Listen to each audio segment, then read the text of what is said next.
Latest updates ఎప్పటికప్పుడు పొందడానికి Big TV WhatsApp channel follow అవ్వండి. లింక్ డిస్క్రిప్షన్ లో ఉంది.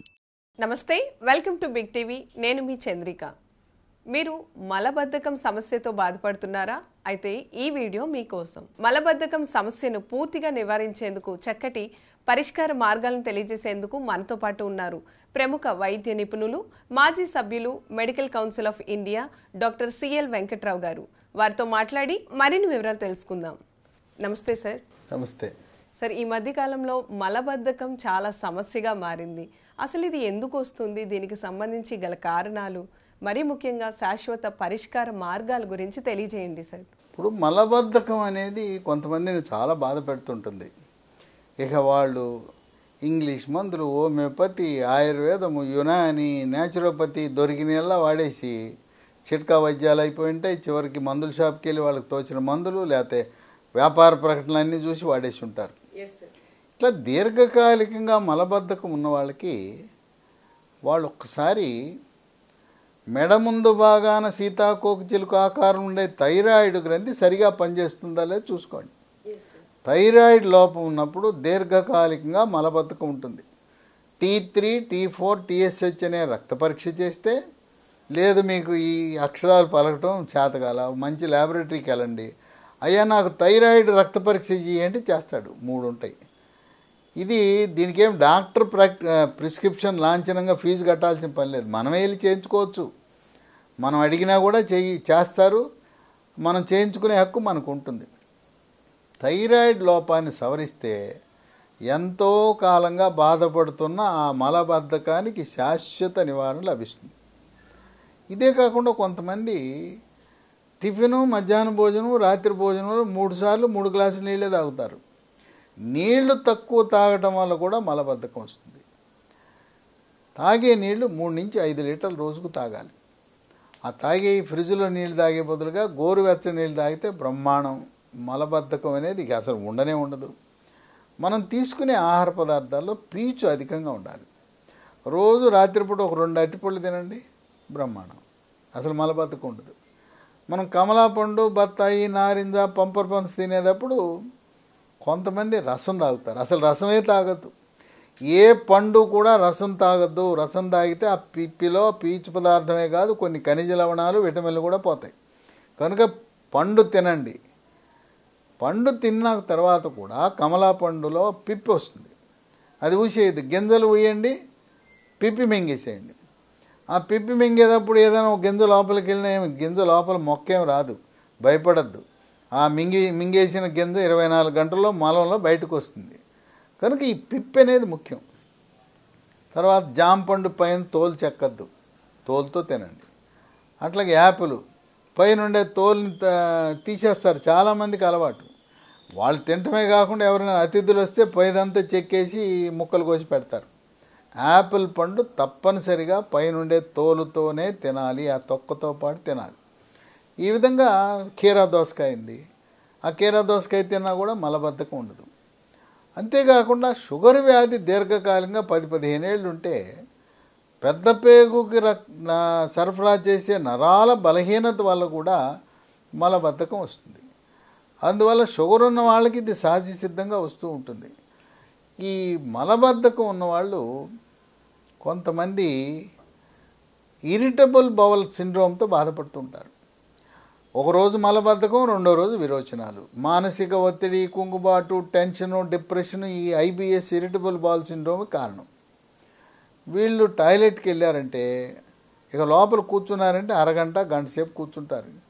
కొంతమంది మల విసర్జనకి వెళ్ళి సెల్ ఫోన్లు మాట్లాడతారు, పేపర్లు చదువుతారు, లేదా పుస్తకాలు చదువుతారు. అసలు అవన్నీ చేయకూడదు. 5-10 నిమిషాల్లో పూర్తి చేయాలి. మల విసర్జన ప్రతిరోజు ఉదయం జరగకపోతే ఇక ఆ రోజంతా ఎంతో అసౌకర్యంగా ఉంటుంది. పొట్ట నిండిపోయి ఉంటుంది, కొట్టుకుంటుంటారు, డమ్ డమ్ డమ్ శబ్దం వస్తుంది. అంతేకాకుండా అపాన వాయువు, వాసనతో కూడున్న అపాన వాయువు, దాన్నే పిత్తులు అంటుంటాం, అవి వస్తుంటాయి. కనుక అనారోగ్యంగా భావిస్తారు. తర్వాత వృద్ధులు కానీ ఎవరైనా మనం ఎప్పుడు మంచం మీద పడుకుని ఉంటే కదిలిక లేకపోతే ఆ పెద్ద పేగులు హాయిగా పడుకుంటాయి. మనం కదిలితే పేగులు కూడా కదులుతాయి. తర్వాత కొంతమందికి ఒక చెడ్డ అలవాటు ఉంది. ఇది ఎక్కువగా ఇరిటబుల్ బాల్ సిండ్రోమ్ ఉన్నవాళ్ళు, మానసిక సమస్య ఉన్నవాళ్ళు చేస్తుంటారు. మలము పూర్తిగా బయటికి రావటం లేదని చెప్పి ఏలు లోపల పెట్టి, ఈ చూపుడు వేలుని లోపల పెట్టి మలం బయటికి తోడటానికి ప్రయత్నిస్తారు. అది చేయకూడదు. ఎవ్వరూ కూడా మలద్వారంలో వేలు పెట్టకూడదు. వేలు పెడితే లోపల పుండు ఏర్పడి క్యాన్సర్ వస్తుంది. దానికి ఒకవేళ ఎవరికైనా అలవాటు ఉంటే అది వెంటనే మానుకోండి. ఈ మలబద్ధకం వల్ల ఉండే సమస్య ఏంటంటే మొలలు, పైల్స్, దీన్నే మూలశంక అంటారు. మల విసర్జన సమయంలో నొప్పి లేకుండా చుక్కలు చుక్కలుగా కానీ, ధారగా కానీ, పిచ్చికారి కొట్టినట్టు రక్తం పడుతూ ఉంటుంది. అది మొలలు. మొలలు అంటే నొప్పి ఉండదు. నొప్పి ఉండేది ఇంకోటి కూడా ఉంది. ఈ మలము గట్టిపడిపోయి మేక, గొర్రెకి ఎట్లా ఉండలుగా వస్తుందో ఆ విధంగా వస్తుంటాయి. దానివల్ల ఏమవుతుందంటే మలద్వారము దగ్గర ఉండే చర్మము నిలువుగా చీలి, ఇక మల విసర్జన సమయంలో తీవ్రమైన నొప్పి వస్తుంది. దీన్ని వైద్య పరిభాషలో ఫిషర్ అంటారు.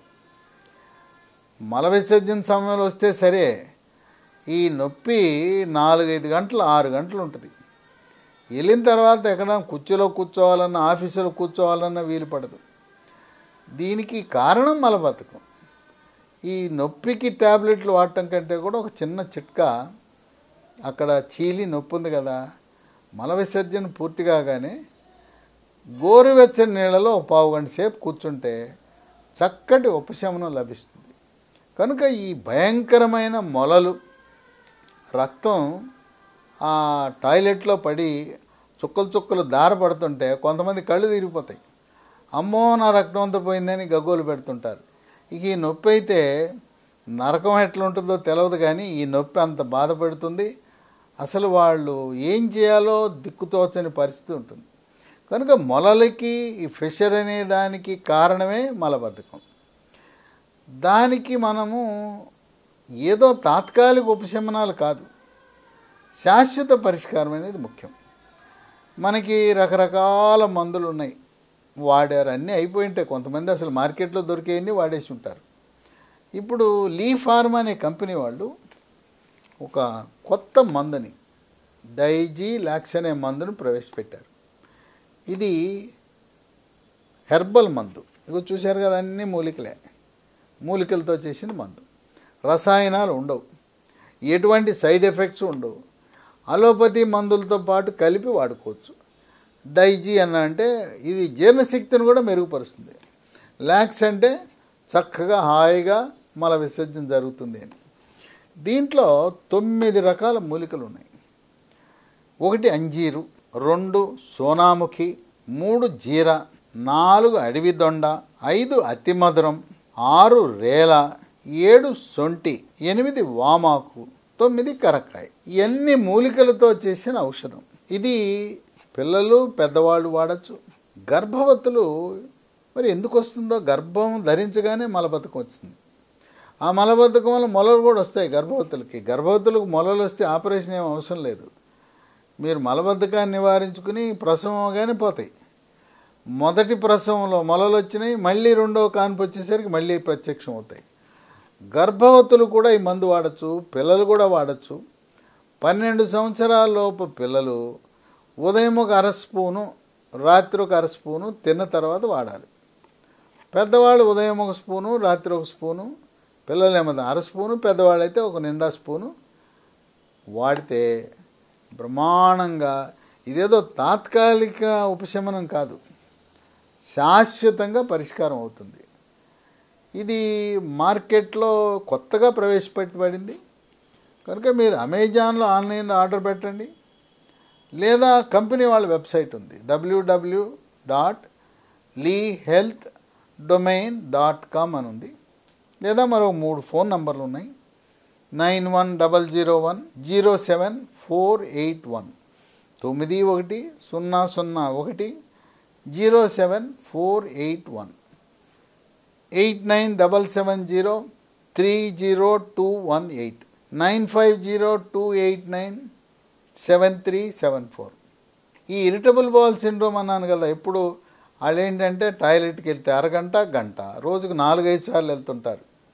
వీళ్ళు మానసిక సమస్య ఉంది కనుక అవసరమైతే మానసిక వైద్య నిపుణుని సంప్రదించాలి. యోగా, ప్రాణాయామము, ధ్యానము, వ్యాయామం చేయాలి. వాళ్ళకు కూడా ఇది చాలా బాగా పనిచేస్తుంది. ఈ విధంగా మలబద్ధకంతో సతమతమవుతున్న వారికి మూలికల ద్వారా ప్రకృతి ప్రసాదించిన వరమే డైజీలాక్స్. ఎస్ సార్, చూసారు కదండి, మలబద్ధకం సమస్యతో బాధపడే వారికి ఈ యొక్క సమస్యకు చెక్ పెట్టండి. డాక్టర్ గారు చెప్పినటువంటి సూచనలు, సలహాలు పాటిస్తూ పూర్తి ఆరోగ్యాన్ని పొందండి. డాక్టర్ గారు మలబద్ధకం సమస్యకు శాశ్వతమైనటువంటి పరిష్కార మార్గాన్ని తెలియజేశారు. ధన్యవాదాలు సార్. మలబద్ధకం చాలామందిని బాధ పెడుతూ ఉంటుంది. ఈ మలబద్ధకం వల్లనే మొలలు, పైల్సు, మూలశంక, కొంతమందికి ఫిషర్ అని వచ్చి ఫిషర్ వల్ల చాలా బాధపడుతుంటారు.